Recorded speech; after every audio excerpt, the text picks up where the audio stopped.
I'm in an era where I am accepting the acne on my face. I'm accepting it. You know, I'm 29 years old. I've had acne since I was 12. And I'm actually finally in an era where I accept it. I haven't accepted it this whole time. And now I'm just like, you know what? It's been here. It's been here through trials and tribulations. The only thing that has stayed constant in my life, despite what I'm going through, is my pimples. Ain't that some shit? You know what Kevin Gates said? He said women with acne got the best vagina because they got a hormone thing going on. And, you know, so it is what it is. You know what I'm saying? I love my hair. You know what? I'm going to say today, I love my pimples too.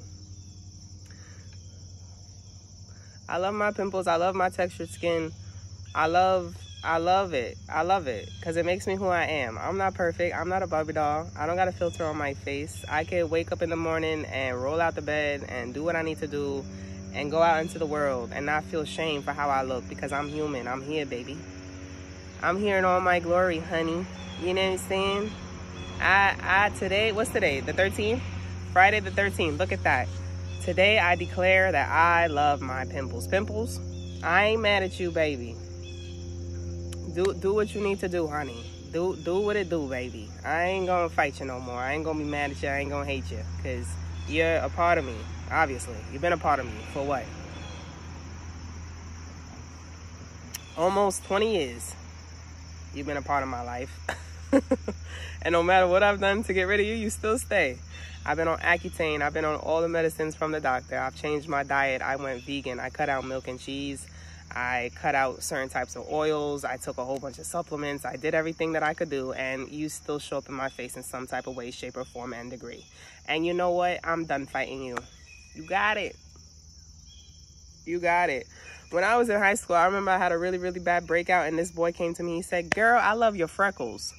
I said, what the fuck are you talking about? But I remember it made my heart quiver, because it was like God talking to me, like, girl, you look cute with all them bumps in your face. You're okay. And you know, I also remember another time that I was working in a lounge as a waitress. I was making a lot of money. I was making like what, almost $300 a night off the books. That was a nice little gig I had for a little bit. I remember I was so like fixated on how I was looking, and this man pulled me aside, this Dominican dude. He pulled me aside and he was talking to me in Spanish, and I was like, "Listen, brother, I'm Dominican, but I don't know what you're saying."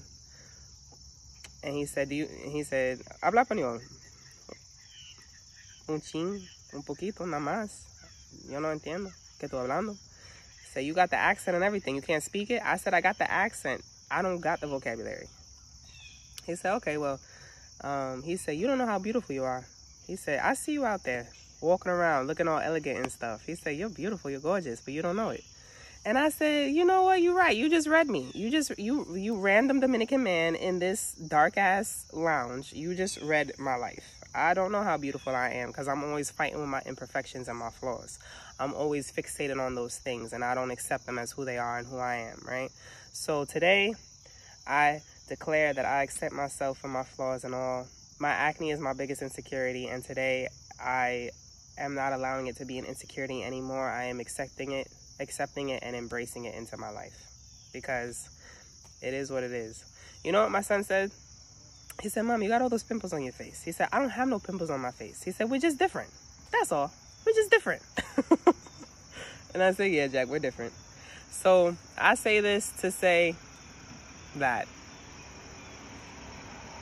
whatever you got going on that you feel like is a flaw or insecurity, it makes you who you are. It's a part of you, and you're human. And it is what it is. And can I tell you, I've spent thousands and thousands and thousands of dollars, like not even in the medical aspect of it, but like going to spas and things like that to like get facials and chemical peels and all that shit. I've spent thousands and thousands of dollars. My acne is like me. It's resilient. It ain't going nowhere until my hormones calm the fuck down. And that may not be for a long time, because I come from a family of very fertile women. So Yeah. It is what it is. And you know, I always look at it like this. Acne never kept me from having a man. It never kept me from having a baby. It never kept me from holding down a job. It never kept me from feeling loved and accepted and honored and sexy and, you know, all those things. So my acne ain't stopping nothing. It ain't stopping me. It is what it is. It is what it is. And I'll also come to say this as well. This is random, and it's not, it doesn't have to do with what I've been talking about. It's this. If you're going through something, just keep going. If you're experiencing something and you feel like it's taking you for a ride and you don't know which way you're going, if you're coming or going, if you're going up or down, left or right, you don't know, just keep going. Just keep going. You know, I remember about 5 years ago, I was listening to Steve Marley on the radio. He has a radio station based out of West Palm Beach. So when I was in Florida, I was listening to him on the radio in the morning. And he said, listen, this life is a fight. You're going to have to put on your boxing gloves. You're going to have to get in that ring, and you're going to have to fight every day of your life. Don't think it's anything different. It's a fight. But when you have God on your side, right, you're in a fight that you will never lose. You will always be victorious. You will always win. And just like I said yesterday in my video, I don't know everything. And I don't want to know everything. Because I'm a child of someone that does. I'm a child of the Creator. I'm a child of, you know, the Almighty. So I don't need to know everything. I don't want to know everything. It's too much stress. That's too much stress on my shoulders. No thanks. I'm going to brush it off. And I'm going to let my Father handle it. Because that's what my dad is here for, right? So I'm not here fighting alone. I'm not here in this battle by myself. I'm not fighting this good fight in vain, you know, for my own selfish wants, needs, or desires. I'm a creation. My Creator created me for a reason. I have purpose, and He will awaken me to that fulfillment in His purpose, in His will, and in His timing, and in His alignment. And I just surrender to it all. Like, imagine if you were a coffee mug, right? And you were formed by the potter, you know, on that machine, right? You formed, and now you're a coffee mug.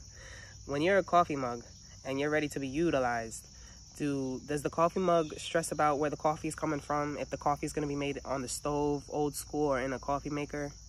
Are we going to Keurig this motherfucker? Is there going to be sugar or honey in my cup?